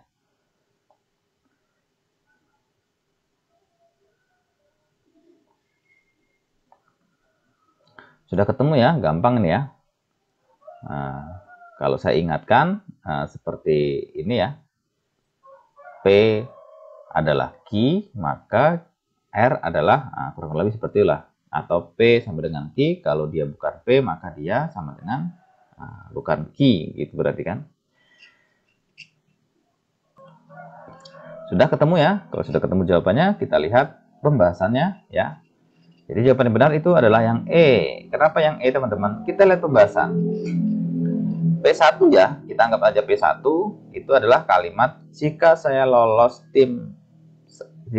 seleksi tim nasional, ya, itu adalah P, maka saya akan pindah ke klub, berarti Q. Nah, berarti kan P1 ya teman-teman, berarti P1 itu sama dengan jika P maka Q. Nah, ini P1-nya. Ya, ini P1. Pernyataan 1 ini ya. P ini kalimat ini. Jika saya lolos ya seleksi tim nasional, ini adalah P, maka saya ini adalah Q ya. Saya akan pindah ke klub. Ya, ini pernyataan yang pertama. Nah, kita masuk ke pernyataan yang kedua. Nah, pernyataan kedua sudah muncul satu kalimat ya. Yaitu saya tidak pindah klub. Nah, ini ya. Berarti ini tidak key ya. Karena ini merupakan kesimpulan. Berarti P2-nya teman-teman di sini. P2-nya ya, itu sama dengan yang pertama adalah tidak key. Ya, nih. Saya tidak pindah klub. Berarti kan tidak key ya, karena ada kalimat tidaknya. Nah, sedangkan di sini key-nya adalah saya akan pindah klub. Ya, di sini pernyataan P2 saya tidak pindah klub. Jadi sehingganya dia tidak key. Maka yang benar kalau dia tidak key berarti di sini kesimpulannya dia harus tidak juga. Berarti tidak P. Nah, tidak P ini kalau kita kembalikan ke P ya. Nah, P itu kan jika saya lolos seleksi tim nasional, itu adalah pernyataan P. Tadi kalau tidak P, saya tidak lolos tim nasional ya, ditambahin kalimat negatif ya. Nah, kalau dia negasi P ya, ini negasi P, tidak, ini negasi Q adalah tidak. Berarti di sini negasi P ini merupakan adalah saya ini ya. Jadi negasi P itu merupakan di sini saya tidak lolos timnas ya. Nah, saya tidak lolos timnas. Nah, negasi P-nya. Karena negasi Q-nya sudah ketahuan, tinggal kita lihat negasi P-nya. Gitu. Sehingga jawabannya yang benar adalah yang E, teman-teman ya. Jadi saya tidak lolos seleksi timnas. Oke? Paham ya, teman-teman ini ya, P1 dan P2 ini. Kalau paham, kita ke soal selanjutnya. Andi, Anton, dan Intan adalah saudara. Usia Andi terpaut 1 bulan dengan Intan. Andi memanggil ayah Intan dengan sebutan paman. Intan juga memanggil ayah Andi dengan sebutan paman. Anton adalah saudara Andi dan lebih tua dari Andi tetapi tidak lebih tua dari Intan. Ya, berarti dia tidak lebih tua dari Intan tapi lebih tua dari Anton. Jadi kesimpulannya adalah A. Andi lebih tua dari Intan. B. Intan paling muda. C. Anton dan Andi saudara kembar dan lebih muda dari Intan. D. Intan seumuran dengan Andi. E. Anton lebih tua dari Intan dan lebih muda dari Andi. Yang benar adalah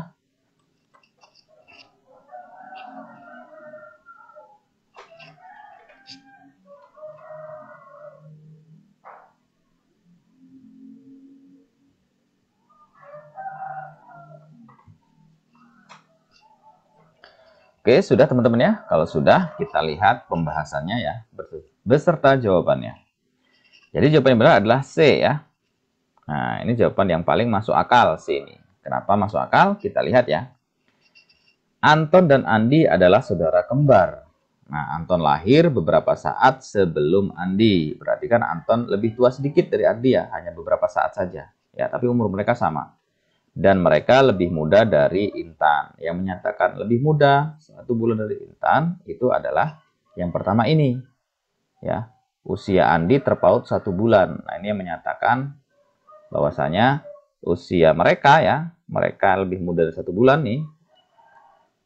Nah, mereka lebih muda 1 bulan itu adalah ini. Kemudian kenapa kok bisa tahu mereka lebih muda? Nah, mereka lebih muda taunya dari sini. Dari Anton itu saudara Andi lebih tua dari Andi, tetapi tidak lebih tua dari Intan. Nah, kalimat kedua ini yang menyatakan bahwasanya Intan yang paling tua di antara mereka ya. Jadi di sini kalimat ini menyatakan Intan itu lebih tua dari mereka berdua ya. Jadi Intan paling tua di sini. Nah, di sini Intan paling tua ya. Sehingga kesimpulan yang paling masuk akal itu adalah yang C ya teman-teman. Yang C yaitu Anton dan Andi saudara kembar dan lebih muda dari Intan. Karena Intan yang paling tua. Gitu. Oke, sudah paham ya? Kalau sudah paham, kita ke soal selanjutnya.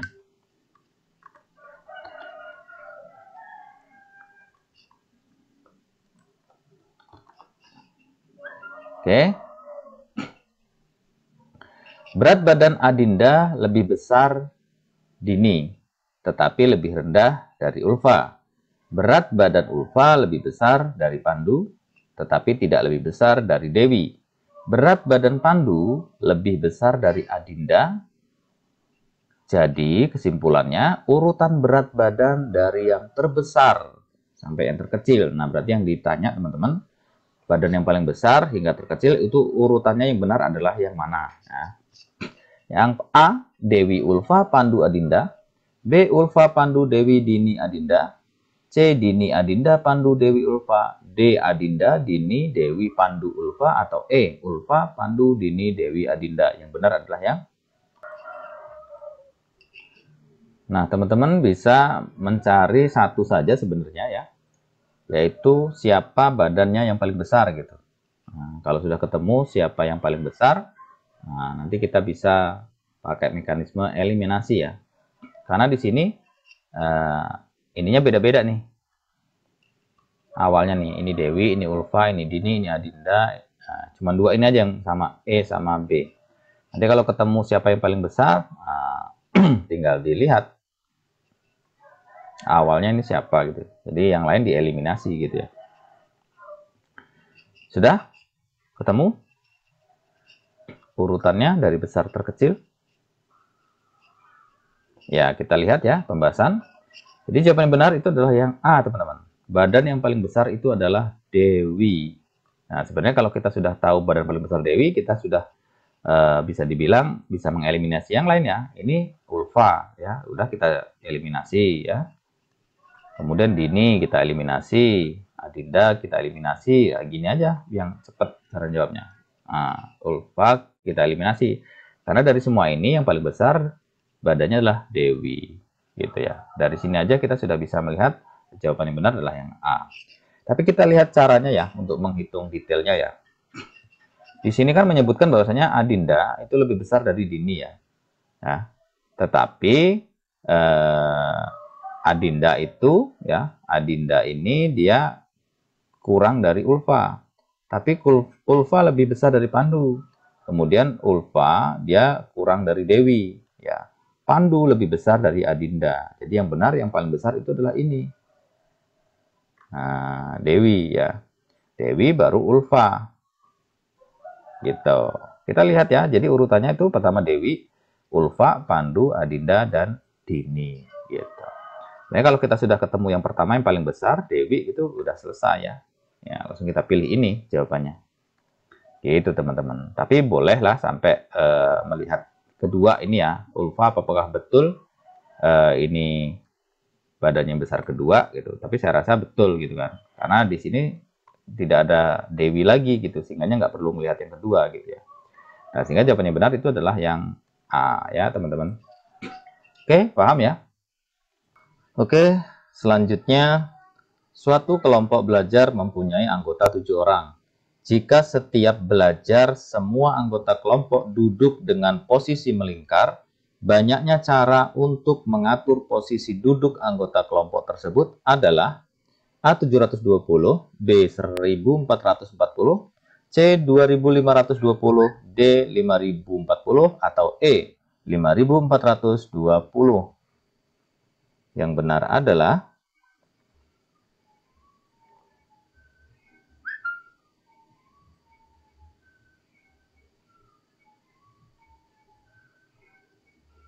Oke, silahkan dihitung teman-teman. Mudah ya. Nah, dari 7 orang itu yang ditanya posisi duduk melingkar ya. Nah, itu berapa cara banyaknya ya. Jadi banyaknya cara untuk mengatur posisi duduk anggota tersebut melingkar itu berapa. Sudah ya? Kalau sudah kita lihat jawaban yang benar itu adalah yang A ya teman-teman. Kenapa yang A? Kita lihat caranya. Jadi kalau misalnya ketemu soal yang seperti ini ya, duduk melingkar, itu kita menggunakan rumus permutasi siklik ya. Jadi kalau misalnya ada 7 orang ya, tidak diatur secara khusus, mereka melingkar duduknya, maka rumusnya adalah 7 min 1 atau 6 ya. Nah, dalam hal ini tinggal dikalikan saja secara ke belakang ya. Berarti 6 dikali 5, kemudian dikali 4, dikali 3, dikali 2, dikali 1. Nah, gitu. Jadi perkalian ini itu menentukan banyaknya cara untuk mengatur posisi duduk anggota kelompok tersebut. Sehingga kalau kita kalikan ya, 6 dikali 3, 30, 30 dikali 4, 120, ya 120 dikali 3 itu 360, 360 dikali 2 itu 720, kemudian dikali 1 tetap 720. Sehingga banyaknya cara untuk mengatur posisi duduk anggota kelompok 7 orang tersebut itu adalah 720 cara ya. Tentunya menggunakan rumus permutasi siklik seperti ini ya. Tinggal 7 dikurangi 1 ya. Nah, jadi 6. 6 ini nanti langsung dikalikan saja ke belakang. 6 kali 5 kali 4 kali 3 kali 2 kali 1 dan seterusnya. Begitu cara menghitungnya ya teman-teman. Oke, selanjutnya. Masih dalam duduk melingkar ya. Suatu rapat dihadiri oleh 5 orang peserta yang terdiri dari ketua, wakil, sekretaris, anggota 1 dan anggota 2. Susunan posisi duduk pada saat rapat adalah mengelilingi meja bundar. Nah, artinya melingkar ya. Jika ketua dan wakil, nah ini ada ketentuan khusus. Jika ketua dan wakil harus saling berdekatan. Nah, jadi ketua dan wakil tuh nggak boleh berjauhan. Dia harus saling berdekatan. Ini khususnya. Yang ditanya sama seperti tadi, banyaknya susunan yang mungkin pada rapat tersebut adalah A8 cara, B12 cara, C24 cara, D48 cara, atau E120 cara. Nah, silahkan dihitung. Ini sudah ada tambahan ketentuan khusus ya. Ketua dan wakil tidak boleh berjauhan, dia berdekatan. Itu kuncinya.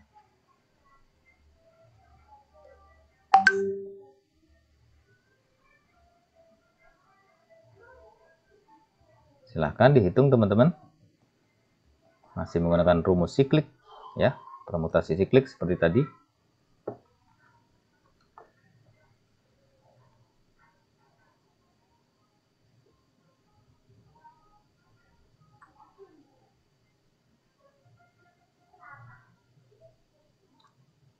Oke, sudah ketemu berapa cara?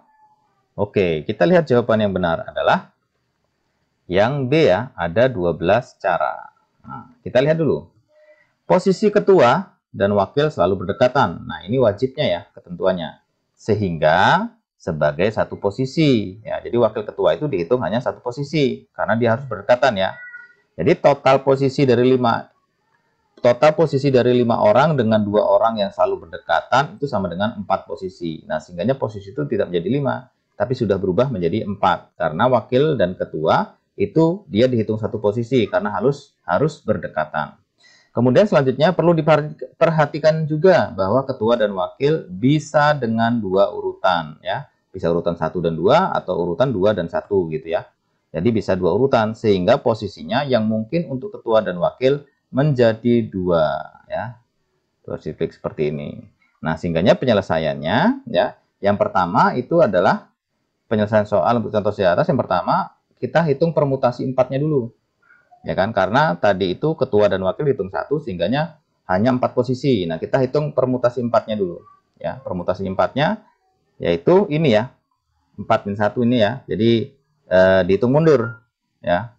Jadi mulai dari 3 dikali 2 dikali 1 udah ketemu. Jadi ketemu permutasi 4 dulu. Nah, kemudian kita hitung lagi ya permutasi yang 2. 2 ini merupakan posisi dari ketua dan wakil yang dia urutannya bisa 2 urutan ya.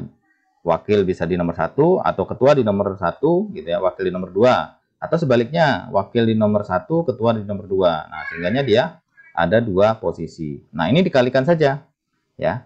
Jadi 4 posisi permutasi ini dikali 2 posisi permutasi. Sehingganya ketemunya 4 kurang 1 dikali 2 posisi. Ya kan? Kalau 2 posisi berarti 2 kali 1 ya. Berarti ini yang 4 posisi teman-teman secara umum. Kemudian 2 kali 1 ini merupakan posisi ketua dan wakil tadi. Sehingganya 3 ya, 3 dikali 2 itu 6 dikali 1 6. Kemudian 2 kali 1 2 berarti 6 kali 2 sama dengan 12 cara. Nah, cara menghitungnya seperti ini teman-teman ya. Karena sudah ada ketentuan khusus gitu. Jadi jawaban yang benar adalah yang 12. Selanjutnya, nah kita masuk ke deret angka ya. Suatu seri angka sebagai berikut ya, 2, 4, 7, 11, 16, titik. Seri selanjutnya adalah A1718, B2022, C2229, D2432 atau E2935. Yang benar adalah ini deret angka ya. Jadi ada pola, pasti ada pola. Nah, kita mencari polanya dulu, nanti ketemu jawabannya.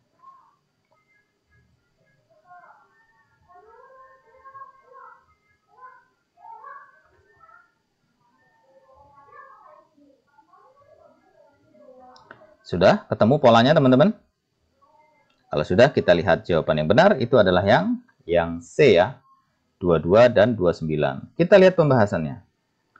Polanya adalah ditambah 2, ditambah 3, ditambah 4, tambah 5, tambah 6, tambah 7. Nah, berarti dimulai dari 2, 3, 4, 5, 6, 7. Berarti begini. 2 ke 4 ini ya, itu berarti ditambah 2. Ya kan? 2 ke 4 ditambah 2, ya kan? 4 ke 7 berarti dia ditambah 3, ya kan? 4 tambah 3 kan 7, ya kan? 7 ke 11 ya, itu berarti ditambah 4. 7 tambah 4 kan 11. Nah, berarti 11 ke 16 itu ditambah 5 ya. 11 tambah 5 kan 16. Berarti di sini teman-teman dia harus ditambah 6 ya. Berarti 16 tambah 6 sama dengan adalah 22 ya. Oke, 22 di sini. Nah, kemudian ini harus ditambah 7. Ya kan? Karena dia polanya 2, 3, 4, 5, 6, 7 ya. Urutan dia polanya. Berarti 22 tambah 7 sama dengan 29 ya. Nah, sehingga jawabannya adalah 2229 ya. Nah, polanya seperti ini, 2, 3, 4, 5, 6, 7. Oke, ketemu ya.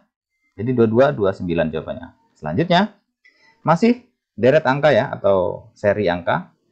Jadi suatu seri angka sebagai berikut ya, 1, 37, 13, 21. Jadi seri selanjutnya adalah A25, B28, C31, D35 atau E45.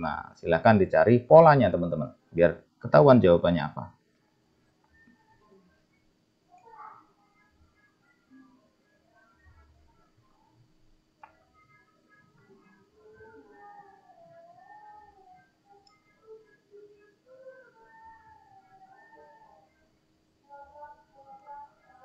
Sudah teman-teman? Sudah ketemu polanya? Kalau sudah ketemu polanya, kita jawab. Jadi jawaban yang benar adalah yang C ya, 31. Kenapa yang C? Kita lihat polanya. Ternyata polanya ditambah 2, kemudian tambah 4, tambah 6, tambah 8, tambah 10. Berarti setiap pola itu ditambahkan 2 ya. Nah, dari 2 ke 4 ini kan ditambah 2. Ya, dari 4 ke 6 ditambah 2. Dari 6 ke 8 ditambah 2. Dari 8 ke 10 tambah 2 gitu. Berarti 1 ke 3 itu agar menjadi 3, 1 itu ditambahin 2 ya. Ya. 3 ke 7 agar menjadi 7 berarti ditambah 4. Ya, berarti 2 ke 4 ini teman-teman, 2 ke 4 ini berarti adalah ditambah 2 ya. Nah, berarti semua polanya ditambah 2. 7 ke 13 ini ditambah 6. Nah, berarti ini kan polanya 2 tuh. 4 ke 6 itu kan 2. Tuh, masih 2 polanya. Terus kemudian 13 ke 21 itu ditambah 8. Ya kan? Karena di sini polanya 2. Nah, 22 tuh. Kemudian berarti di sini ya, 21 ke sini itu berarti ditambah 10. Karena di sini polanya dari 8 ke 10 dia harus 2. Di sini polanya. Dari 10, 21 tambah 10 berapa? 31 ya. Jadi jawabannya adalah 31. Nah, yang C. Jadi polanya seperti ini ya teman-teman ya. Jadi jawabannya adalah yang C. Oke. Selanjutnya masih deret angka ya, tapi ini huruf. Huruf A, C, C, E, G, I, I, K. Nah, jadi titik-titik ini adalah A, E, dan G, B, G, dan H, C, H, dan I, D, G, dan J, atau E, dan J. Jawaban yang benar adalah, ini masih nyari pola teman-teman.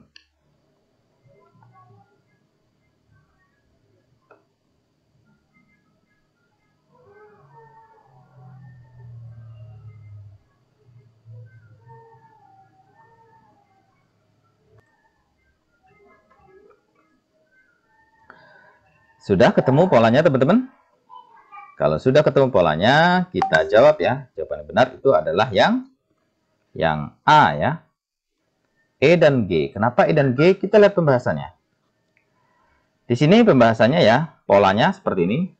Huruf kedua itu dihilangkan, kemudian huruf selanjutnya diulang. Nah, jadi berarti A ke C ini berarti ada yang dihilangkan, yaitu huruf B. Huruf B dihilangkan ya. Nah, seperti ini nih. Huruf kedua dihilangkan, ya teman-teman, dihilangkan. Huruf selanjutnya diulang. Berarti yang B dihilangkan, kemudian C-nya diulang. Nah, berarti C diulang. Nah, habis C ke E, itu kan ada yang dihilangkan lagi ya, yaitu huruf apa? Huruf D. Huruf D dihilangkan. Ya. Huruf D dihilangkan, sehingganya dia langsung C ke E. Berarti kalau sudah E, berarti di sininya harus E, karena diulang 2 kali. Ya, polanya seperti ini nih.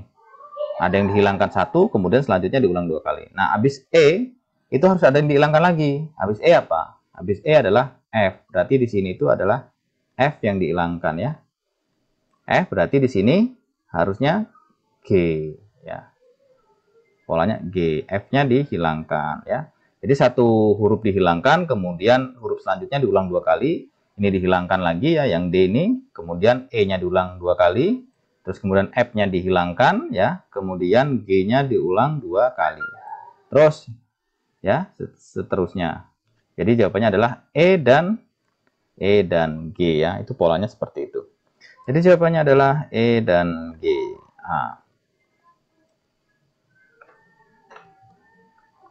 Nah, demikianlah teman-teman contoh beberapa soal ya. Sebagian adalah soal-soal TIU ya, tes intelijensi umum, yang bakal keluar di soal-soal kompetensi teknis di P3K juga ya.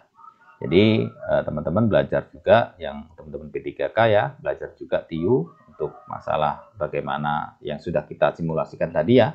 Nah, itu dipelajari. Itu kurang lebih bentuk soalnya akan seperti itu. Walaupun soalnya nggak sama, tapi bentuknya minimal seperti itu.